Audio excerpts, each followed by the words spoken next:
Hi, magandang gabi po sa inyong lahat for our third and final reading of the day. Ayan.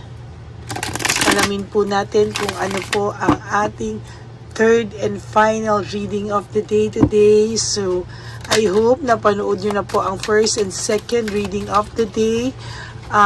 Gusto ko po na bago po nyo mapanood ito ay napanood nyo na po yung first and second reading of the day.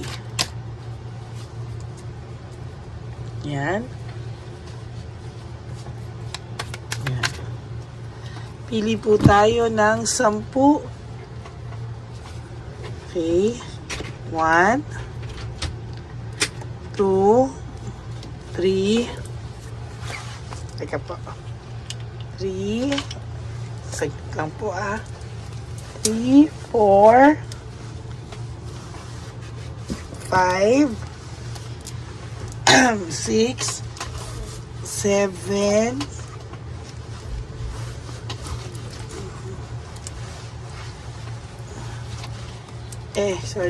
7, 8, 9, and 10. Bilangin po natin ulit. 1, 2, 3, 4, 5, 6, 7, 8, 9, 10. Okay.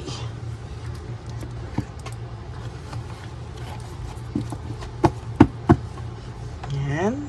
Ito naman po ay bilangin po natin. Balasahin muna pala natin.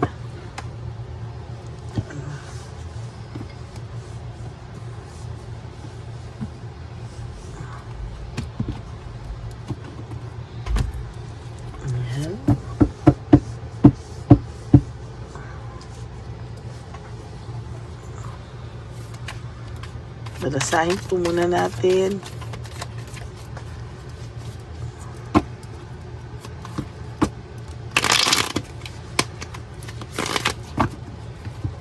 Yan.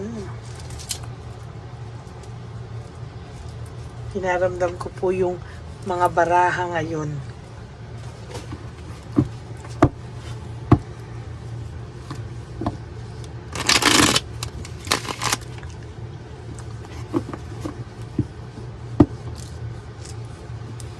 Okay. 1, 2, 3, 4, 5, 6, 7, 8, 9, and 10.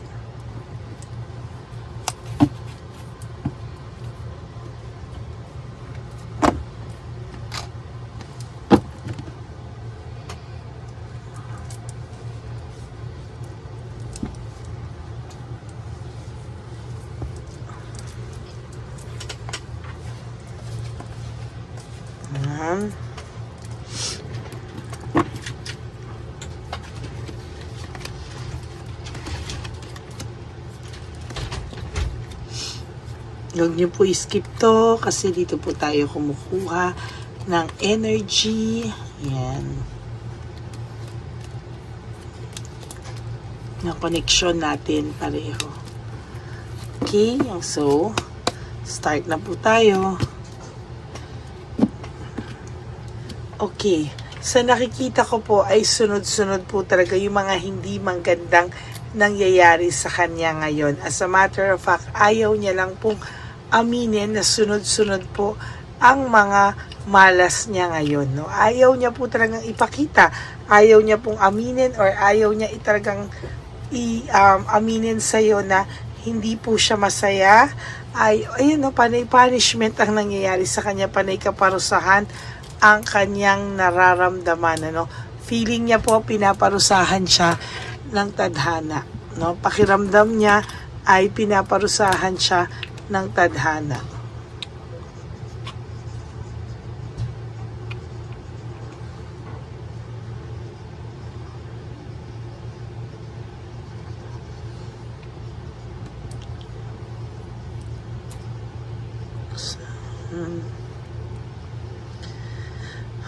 ng tadhana. So, pakiramdam niya ay pinaparusahan siya ng tadhana.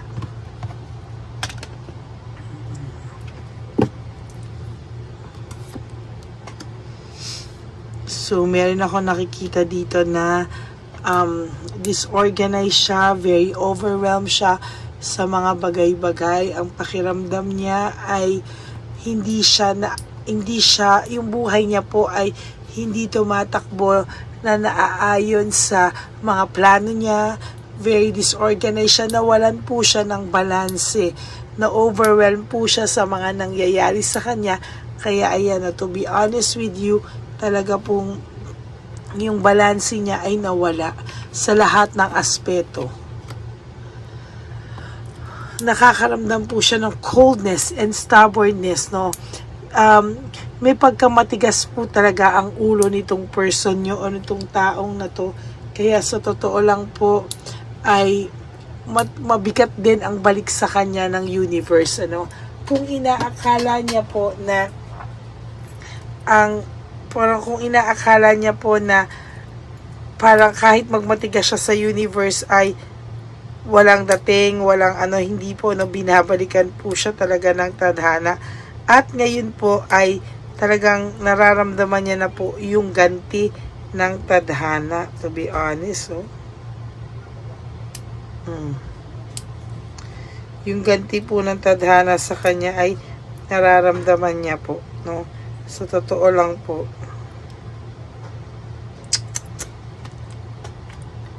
Ayan, nagpa-impluwensya po kasi siya sa mga maling tao, no? Pinakitaan niya po ng maling mga desisyon. Yung mga mali niyang desisyon ay pinakitaan po siya ng mga senyales na mali na po yung mga desisyon niya, pero pinagpatuloy niya pa rin po, no? Pakiramdam niya po ay andyan ka lang palagi, at kaya kahit na mag-enjoy siya ngayon ay somehow hindi ka po mawawala ng gana sa kanya. Nandyan ka pa rin po kahit anong gawin niya. Yan po ang pakiramdam niya ng person mo sa ngayon. Kaya iniwan ka po niya, leaving home, moving forward, pinagpalit ka niya kasi ang pakiramdam po ng person niyo is mahal mo naman siya, maaantay mo siya, pero hanggang kailan, ano? Hindi sa lahat ng bagay, hindi po sa lahat ng oras ay mahihintay mo siya, no? Hindi rin po palaging dapat ganito ang pakiramdam ng person mo, no? Ang pakiramdam niya po nakakalma siya, pero sige lang, kaya niya kasi somehow someday talagang ang pakiramdam po nito ay pakiramdam niya po talaga ay hindi ka po talaga mawawala sa kanya, no? Kahit sunod-sunod daw po yung malas niya, mga parusa sa kanya ng tadhana, alam niya po na ikaw daw kahit anong mangyari, pag bumalik siya ay ikaw ay nag-aantay lamang. Mapapanik po ito, sabi ko sa inyo, nagpapanik po siya kapag nararamdaman niya po na nawawala ka na, napapanik siya pag nakakabalita siya na baka may iba ka. Pero as long as nararamdaman niya po na nandyan ka lang, parang wala, nandun pa rin siya. Yan, no? Para pong feeling nitong taong to parang nandyan ka lang palagi sa tabi niya. Pag nawawala ka o nakakabalita siya na hindi maganda, nandyan pa lang siya nagpapanik, no? There's hard work, no? Talagang nakikitaan ko dito na talagang nag-i-invest itong taong to sa ibang hobbies, or talagang gumagawa siya, dinadivert niya po talaga yung attention niya sa ibang bagay. Pero kahit ano po ang gawin ng taong to, pakiramdam niya ay pinaparusahan lang siya palagi ng tadhana. Ayan, no? Sa mga pinaparusahan siya because sa mga panloloko niya, pagsisinungaling niya, insecurity, tactics, strategy, lahat na po. Ayan ang pakiramdam niya. There's calm, comfort, no? Pakiramdam po niya kalmado lang siya dahil feeling niya kalmado ka lang. Hinag-aantay sa kanya kung kailan siya babalik. Kaya ini-enjoy niya muna po yung mga bagay-bagay sa buhay niya ngayon, pero one day sinasabi ko sa iyo, babalik to kapag hindi niya na po kinaya. There's tension, sorry. There's tension and may tension po sa communication nilang dalawa nitong person niya. As of this very moment, ang pakiramdam niya po ay talagang may tension po siyang nararamdaman. Silang dalawa actually, no? May pag hindi sila pagkakaintindihan, meron po silang hindi po nila maintindihan sa isa't isa. Hindi po sila nagkakaintindihan lately. Sumasabog po silang dalawa, no? As a matter of fact, itong taong to ay naninibago sa samahan nila. Bakit? Kasi hindi naman daw ganito yung samahan nila. They started as very, very, very sweet. Yun nga yung sabi ko, no? Pero ngayon, tinatanong niya, ano ang nangyari? Bakit biglang naging ganito? Bakit biglang hindi na sila sweet? Bakit daw bigla na lang silang nalungkot na parang bigla na lang nag-aaway na, hindi na sila yung tulad nung nag-uumpisa sila, no? Syempre, hindi naman po talaga ganun no? Hindi naman talaga all the time sweet, lalo na ngayon nagkakalabasan na sila ng totoong ugali.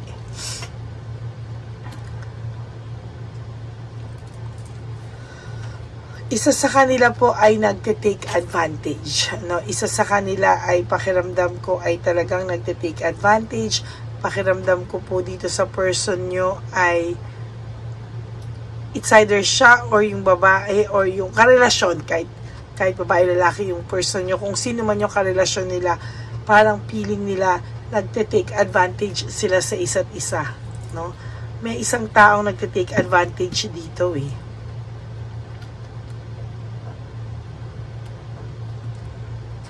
Parang isa rin sa kanila ay gusto ng sumuko or sumuko na. For those of you na nag-break na yung mga si Chabelitang Palaka or si Shokoy, no, isa sa kanila sumuko na po talaga. Napagod na. No? Napagod na po talaga. There's quick decision. Sa totoo lang po, marami po silang desisyong hindi pinag-isipan. And as a matter of fact, talagang ikinagulat mo rin, no, na nagawa niya yan sa'yo. Marami siyang mga desisyon na parang hindi niya naman kasi talaga pinag-isipan, no? Talagang nakakagulat kasi minsan hindi mo aakalain na magagawa niya sa'yo. There's dissatisfaction and lack of inner joy. Sa totoo lang po ay hindi naman masaya yung person nyo. Yun ang masasabi ko sa inyo. Sa third reading na to, I can assure you right at this very moment, hindi po masaya at satisfied ang iyong person sa naging buhay niya o sa choice na pinili niya. As a matter of fact, there's lack of inner joy. Sobrang wala siyang lalim ng kasiyahan. Dissatisfied siya sa buhay niya ngayon. Yan, disappointed pa rin siya, Ang dami niyang disappointment, sa nangyayari sa kanya ngayon. Hindi niya po alam bakit sobra siyang disappointed. Wala siyang fulfillment. Yan, nilalabanan niya lang po lahat, As a matter of fact, gusto niya lang ipakita sa inyo talaga, na kung ano man ito, talagang gusto niya ipakita na lumalaban siya, na okay siya, okay ang buhay niya, but the truth is, hindi po, panay kaparusahan. Naging materialistic sila sa buhay nila, akala nila na ang sasaya ay because of material things, pero hindi po, Ayan po, very disorganized ang buhay nila. Sabi ko nga kanina, ayan, loss of balance, disorganized, and overwhelmed. Same card po. Yan po ay isa sa pangalawang po sa card niya, and now huling card niya, yan pa din. Loss of balance, disorganized, and overwhelmed, yan pa rin po, So, yan po ang ating nakita. Very disorganized, very overwhelming. Sunod-sunod, pakiramdam niya pinaparusahan siya ng tadhana, So, that is your third and final reading for today. But don't you worry, guys. I will be back tomorrow for another set of reading. But for those of you who wants to have a private reading with me, you can message me po at Lady Lee Elena. That's my only official and legit FB account. Nasa dulo po yan ng ating video. Diyan nyo lang po ako makukontak. Yan. Maraming salamat po sa inyong lahat. Sana po no skipping of ads, please. Tulong nyo na po yan sa ating channel. And of course, please panoorin nyo from start up to finish. Okay? And for those of you who wants to give me a super thanks, I would really love that and appreciate that from the bottom of my heart. Maraming salamat po sa inyong lahat. And please don't forget to like and comment down below para alam ko naman po ano po ang mga feelings nyo, aking mga subscribers, no? Para alam ko din po kung ano po yung inyong nilalaman ng inyong dibdib, ng inyong puso, yaan, ano? So, comment po kayo para mabasa ko po lahat yan, okay? And to all my Lady Elaine, loyal and very solid, no, family, I love you all from the bottom of my heart. Wag po kayo mag-aalala at hindi po ako magsasawa. Palagi lang po akong nandito para bigyan kayo ng general reading of the day. Okay? And yung lagi ko pong paalala sa inyo, life is short, don't make it shorter by stressing yourself from all the pains and heartaches na binigay sa inyo ng kahapon. Just surrender everything to the divine universe. Just let go and let God write your life and love story. I will be back for another set of reading. Huwag po kayong mawawala. At ako po ay magbibigay pa rin sa inyo ng general reading of the day tomorrow. Yan, okay? Maraming salamat po sa inyong lahat. And ano pa bang gusto ko sabihin sa inyo? Good night po, no? And yun nga po. Nakasabi ko na ba na yung billing ko nga po sa inyo na life is short, don't make it shorter by stressing yourself from all the pains and the heartaches na binigay sa inyo ng kahapon. Just surrender everything to the divine universe. Just let go and let God write your life and love story. I will be back tomorrow. Huwag po kayong malulungkot. And God bless you all. Bye!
Jesus. Ano sa'yo?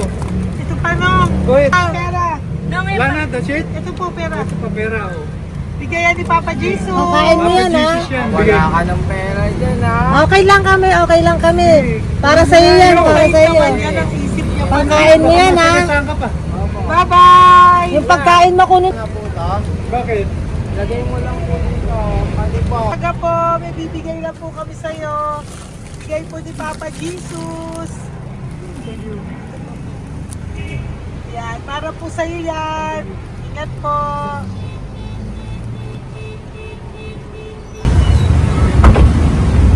Gandang tanghali po. Bibigay po si Papa Jesus sa inyo. Salamat po. Salamat po. Ito po. Salamat po. Sige siya po kayo sa Pampaw. Thank you po. God bless po, nanay. Opo, opo, opo. Ano naman po? God bless.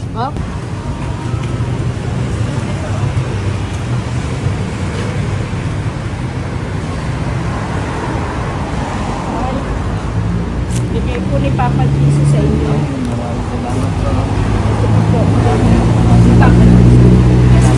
Salamat. God bless po.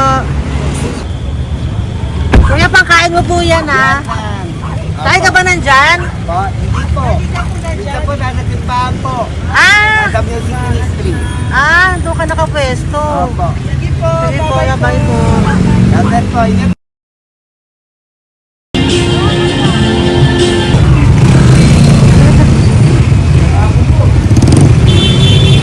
Bigay po si Papa Jesus.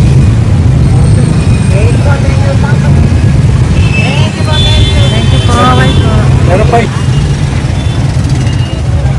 Yo, bigay po ni Papa Jesus. Salamat po. Yun.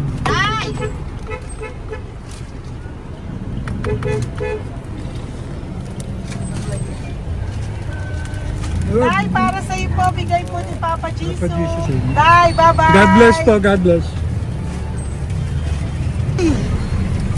Para sa iyo po, bigay po ni Papa Jesus. Ayan po, bigay po yan sa ni Papa Jesus. Thank you po. Amen.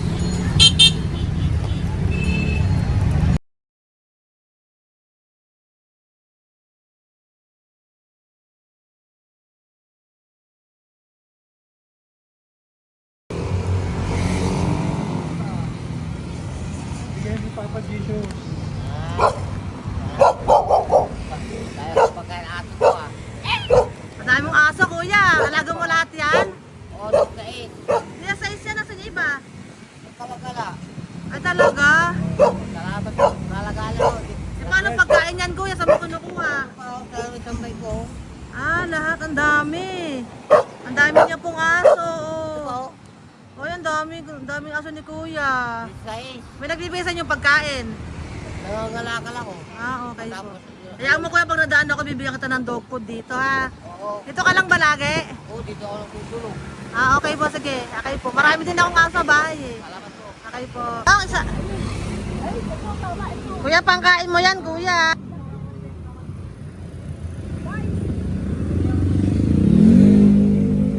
Nangangalakal ka, kuya? Sige po, thank you po. Maraming salamat, ma'am. May pagkain ka, nanay. Sa hirap ng buhay ngayon. Ba't nandito ka, nay? Tagasan ka ba? Yung arthritis ang sakit ko eh. Tagasan ka ba, nay? Sa plado eh. Sa Pladway. Oo. Okay po.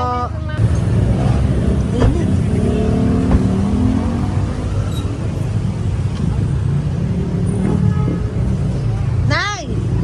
Bibigay ako sa'yo. Matandaan mo na ako. Ito. Hapon po.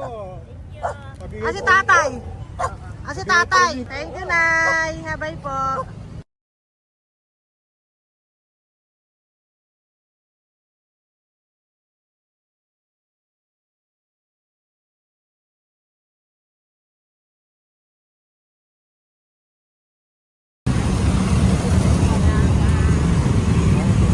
God bless, Tay. Thank you po. Pabigay po. Bigay po ni Papa Jesus. Salamat po. Bigay po ni Papa Salamat Jesus. po, Ito ate. po, oh. Salamat po. Bigay po ni Papa Jesus. Ito pa po. Salamat po, Tay. Salamat po, tita. Bye-bye po. Maraming po salamat. Kayo, ate. Opo, ingat po kayo. Taga saan po kayo? Taga Tayabas, Quezon po kami. Mga aita po kami sa Quezon, mga katutubo. Sige, ingat po. God bless.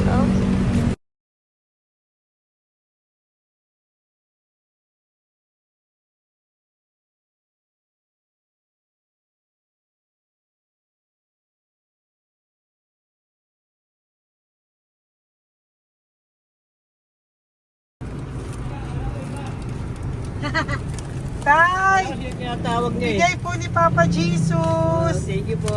Ayan po. Sobrang Ang sipag mo naman, tay. sipag niyo naman po. Kanina po kasi, taglagas ngayon, taglagas. O, pang merienda niyo po yan, Sige po, ha? salamat po sa inyo. Tapos yung road bags po, Kala ko uwi sino niyo mo po. yung businahan niya eh. Sige Thank po, you na bye-bye po. Thank you po, salamat po, bye-bye.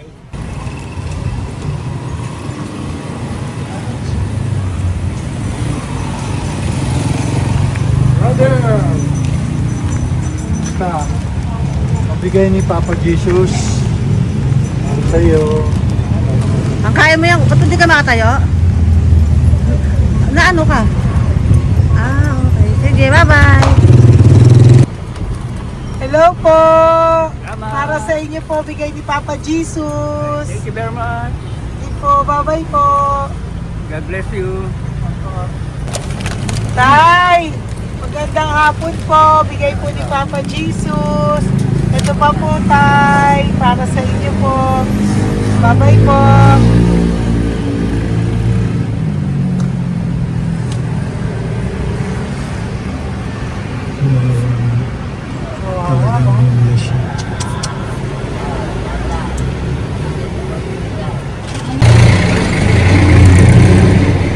Ate. Ito lang. Baka maano siya. Ito po, bigay po sa'yo ni Papa Jesus. Ito pa po, pera po. God bless po. Okay. Taga saan ka po? Sige, ingat ka po, Hello po, magandang hapon po. Ano po? Bigay po sa'yo ni Papa Jesus. Thank you, madam. Tsaka ito pa po, para po sa'yo. Salamat. Thank you po, ingat po. Thank you, ma'am. Sige po. Salamat. Akala ko, ma'am, bibili. Ay, hindi po, para sa'yo po yan. Bye-bye Thank you, po. ma'am.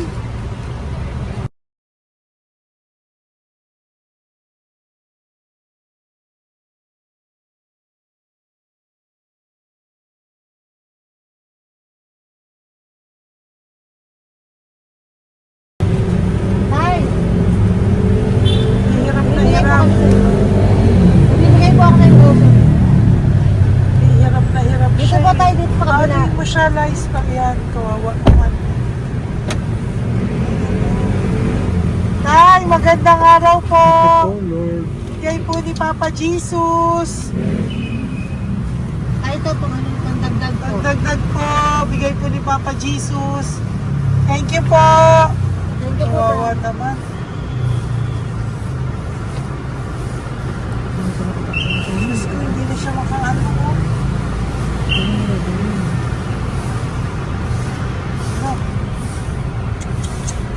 Dapat may tataligid na. Ano kami yan, narinig ko lang. Siyempre, ang bigat niya.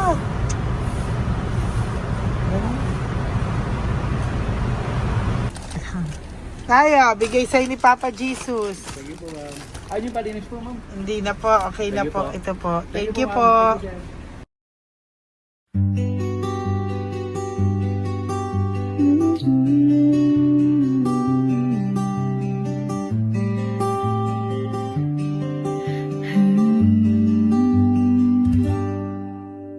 Nasa panahon ako ng kalungkutan, panahon na hindi ko alam ang gagawin.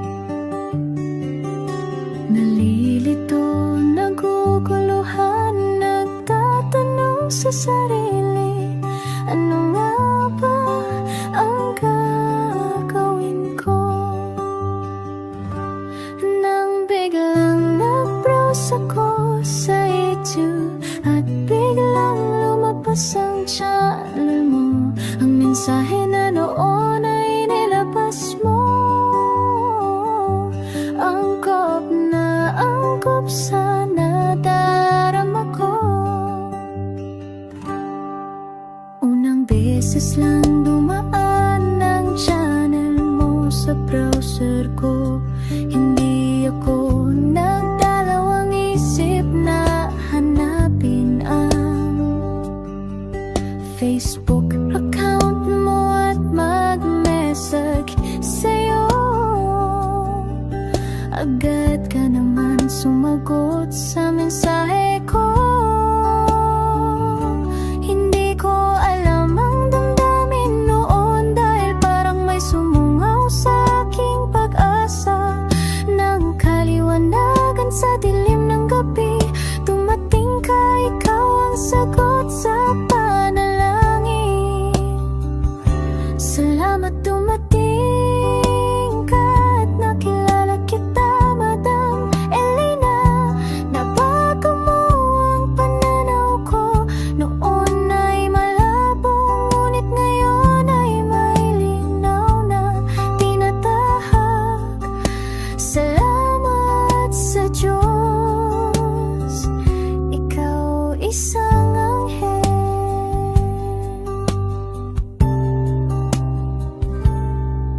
na inihulog sa lupa upang kami ay tulungan na magkaroon ng linaw sa buhay. Pinadaan sa'yo ang mensahe na nais iparating ng ating lumikha. Salamat sa buhay.